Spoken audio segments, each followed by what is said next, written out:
فرماتے ہیں کہ جب اہل جنت کو ہم جنت میں لے جائیں گے تو وَنَزَعْنَا مَا فِي صُدُورِهِم مِّن غِلٍّ، ان کے سینوں میں کوئی اگر چھوٹی موٹی کدورت ہے تو ہم وہ نکال دیں گے. جنت تک پہنچتے پہنچتے ان کے دل ہر قسم کی کدورت سے پاک صاف ہو چکے ہوں گے.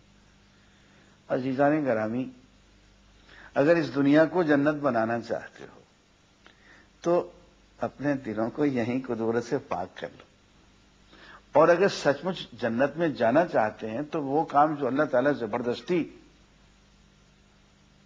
تم سے کروائیں گے کہ دلوں کو کدورتوں سے پاک کریں گے، میاں وہ اپنے آپ ہی کر لو تاکہ جنت جانے کا راستہ اور کھلا اور آسان ہو جائے.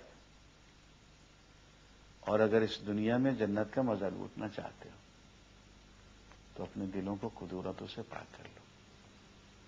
کسی نے زیادتی کی ہے اس کا معاملہ اللہ کے حوالے کر دو. کسی نے گالی دی، غیبت، تہمت، فلاں فلاں، اس کے معاملے کو اللہ کے سپرد کر کے اور یہاں سے دل سے اس کو رائٹ آف کر دو. اس دل میں اتنی ساری الٹی سیدھی غلط سلط سیاہ رنگی پینٹنگز اور نہیں چلیں گی.